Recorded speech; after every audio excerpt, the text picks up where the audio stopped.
नमस्कार दोस्तों, स्वागत है आपका अपस्किल्स चैनल पर, जहां सीखना है आसान और मजेदार। आज हम एक ऐसे फोर्स की बात करेंगे जो अक्सर कॉम्पिटिटिव एग्जाम्स में पूछा जाता है, सेंट्रीफ्यूगल फोर्स यानी अपकेंद्रीय बल। तो चलिए बिना टाइम वेस्ट किए शुरू करते हैं। तो सबसे पहले जानते हैं, सेंट्रीफ्यूगल फोर्स क्या होता है। जब कोई वस्तु वृत्ताकार गति कर रही होती है, तो हमें ऐसा लगता है कि वह वस्तु बाहर की ओर खिंच रही है। उसी काल्पनिक बल को हम कहते हैं सेंट्रीफ्यूगल फोर्स, अपकेंद्रीय बल। यह बल हमेशा वृत्त की केंद्र से बाहर की ओर लगता है। लेकिन ध्यान रहे, यह एक कल्पित बल, फिक्टिशियस फोर्स है। अब कुछ मजेदार उदाहरणों से समझते हैं।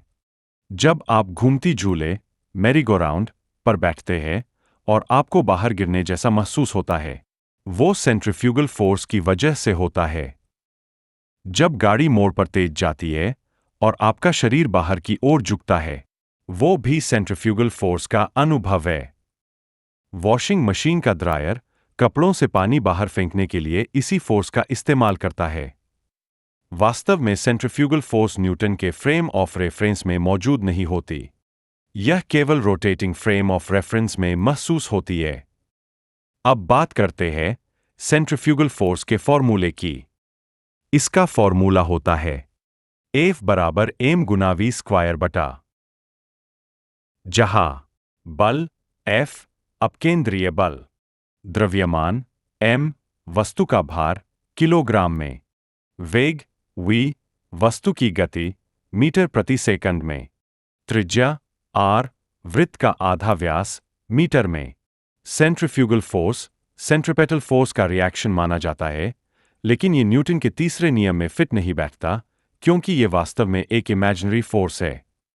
तो चलिए एक बार जल्दी से रिकैप करते हैं। सेंट्रीफ्यूगल फोर्स एक कल्पित बल है। यह वृत्त की केंद्र से बाहर की ओर लगता है। इसे हम तभी महसूस करते हैं जब हम घूम रहे होते हैं। एग्जाम और रियल लाइफ दोनों में ये कॉन्सेप्ट बहुत काम आता है। उम्मीद है दोस्तों, अब आपको सेंट्रीफ्यूगल फोर्स अच्छे से समझ आ गया होगा। अगर वीडियो अच्छा लगा हो तो लाइक जरूर करें। कमेंट में बताइए कि आपको अगला टॉपिक कौन सा चाहिए। और हाँ, अपस्किल्स चैनल को सब्सक्राइब करना ना भूलें।